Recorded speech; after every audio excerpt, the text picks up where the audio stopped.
জয়ের পরে আসলে 2 বছর চাকরির একটু স্বাচ্ছন্দ্য দিয়েছি। আমি জয়েন করছি 2020 সালে। ওই সময় রাস্তাঘাটের অবস্থা ভালো ছিল। এখন আপনারা যদি কুমিল্লাতে এসে থাকেন, এখন অবস্থাটা বুঝতে পারতেছেন। প্রতিদিন গিয়ে হয়তো নাপা এক্সট্রা অথবা রেগুলার রোডের ব্যাপারে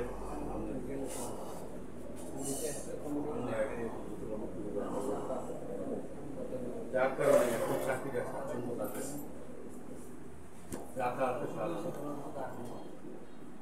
এই জন্য প্রতিপক্ষ আমরা ট্রান্সফারটা করছি।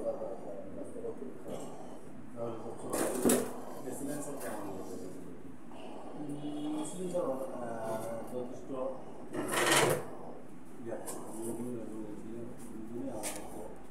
ভালো গাইডলাইন পরামর্শ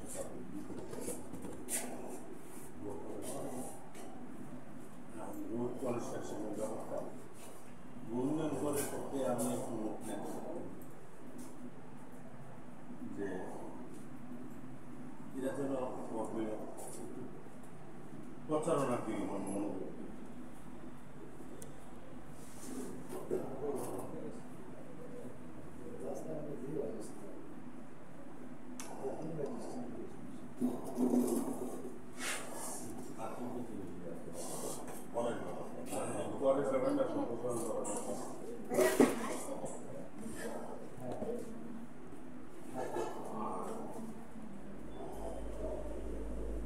অবশ্যই অনলাইন যে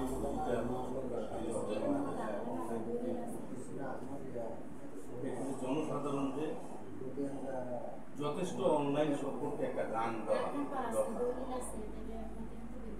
তারা তাদের নিজের কাজটা নিজেরাই করতে পারবে। কারণ অনেক সময় অফিসে এসে করতেছে আমরা ফিল্ড ওয়ার্ক, এই কাজটা সরকার দেয় আছে যে সহজীকরণের লক্ষ্যে তাদেরকে অনলাইনটা করছে, যে স্মার্টফোন আছে সেই কারণে ঘরেই বসেই করতে পারবে। এই জিনিসটা যেন সরকারিভাবে জনসাধারণকে আরও একটু দক্ষ করার জন্য প্রচারণার মাধ্যমে কী কী করণীয় করা যায় গভর্নমেন্ট এটা করে আপনার লেখা থেকে বিষয় একটা মনে করি আমি একটা যেহেতু যেহেতু আমরা ডিজিটালের কথা বলি, ডিজিটাল তাহলে আমরা এসডিজি বলে কথা বলি, সাস্টেনেবল ডেভেলপমেন্ট, ওইখানে বলছি যে দুর্নীতিটা জিরো টলারেন্স, সে প্রেক্ষাপটটা নিয়ে এই যে এই জিনিসটা সাস্টেনেবল ডেভেলপমেন্ট অ্যান্ড কারেকশনটাকে ইয়ে করার জন্য যে আমি 2 থেকে 3.11 এখানে উল্লেখ করছি। নাম্বার 1, এটাকে যদি আপনি জিরো টলারেন্সে নিয়ে আসতে চান, পাবলিককে অবশ্যই সচেতন করতে হবে যে তার কাজটা সে যেন বাড়িতে থাকে A to Z আবেদন থেকে আরম্ভ করে সব কাজটাই যেন সে অনলাইনে করতে হবে। যদি অনলাইনে করে তার কাজটা সে যদি তার জায়গাতে তাহলে কি হবে, সে অফিসমুখী হবে না। অফিসমুখী না হলে সে কোনো দালালের প্রতারকের করে পড়ার সম্ভাবনা তার নাই। সেক্ষেত্রে মনে করেন এখান থেকে এই পাবলিক যদি সচেতন হয় তাহলে এটা ধীরে ধীরে অটোমেটিকলি এটা জিরোতে নাইমে আসবে। সে যখন এটা করবে, এটাকে আমি মেইন পয়েন্ট বললাম, হ্যাঁ এটাই আমার জন্য এটা মেজর পয়েন্ট। এটাই এখন এটা যখন করবে তখন আপনি দালাল বা ওই যে এই শ্রেণীর যারা আছে তারা তাতে তো তার সাথে হবে, এতে তো তার নিজের একটা সে নিজেই এক্ষেত্রে করতে গিয়ে যদি অফিসিয়ালিভাবে সে কোনো কাজে আটকায়, সেটার জন্য সরকার ওয়ান স্টপ সার্ভিস দেওয়ার জন্য নিয়ন্ত্রণ হয় কয়েকটা হটলাইন ইউজ করে। আপনি কেন যে যাওয়ার দেশে হটলাইন ইউজ করো কমপ্লেন সৃষ্টি করে তার সেবাটা যেটা পাবলিক এখনো জানে না। তো এখন আগে জনসাধারণকে অনলাইন ডিজিটালাইজেশনের ব্যাপারে অবশ্যই কাণ্ডবাদ সচেতন হতে হবে। ধরে ধরে নিজের কাজটা নিজে করার জন্য আপনি আপনাকে একটা সহজ কথাই বলুন। আমি যখন আপনাকে বলবো যে আমার একজন লোকের বলবো যে ওখান থেকে একটা বিস্কিট আনো, চা আনো, তাকে 50 টাকা দিতে দেয়, 40 টাকা অটোমেটিক 10 টাকা বলে আমি যদি এই দিকে আনলাম। তার মানে আমরা কাজটা আমরা করলে কিন্তু 10 টাকা আমরা পকেটেই থাকে। কারণ তার মানে আমরা কাজটা যখন এই কাজ উনি যদি কাজটা যখন আমরা হাত পুরো মাধ্যমগুলো কাজ করতেছি, তখনই আপনার একটি কারেকশন এখানে আর এই কারেকশনটা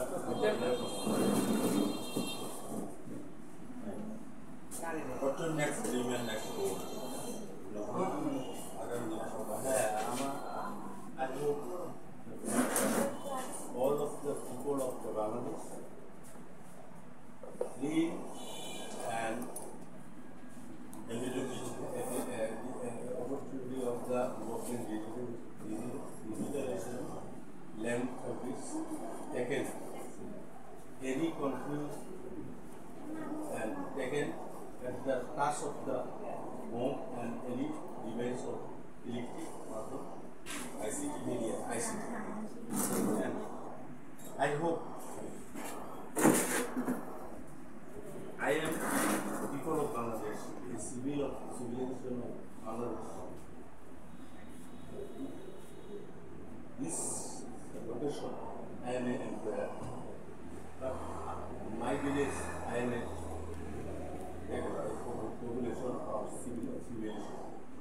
That is another issue. Another issue, when corruption is zero, I taken any office without corruption, every step. It is possible. The country will must be improved and must be justice countries. Did you like this asking already? Yes. And Sheikh Marina? And Sheikh Marina, Mahathir Mohamad, and others. One of my updated today on the body, he very surely was over the guest while going to the feast. And Albatross is a big sleeper. He brings good luck to the cell. Yes. In the meantime, I think I thought that you were the big expert as like Albatross. Yes, I think future generation, the condition of Bangladesh, free, fair, and the corruption free and zero tolerance. When the public of Bangladesh, people of Bangladesh may be thinking the European countries without As like. as like Thanks so very much for your interview.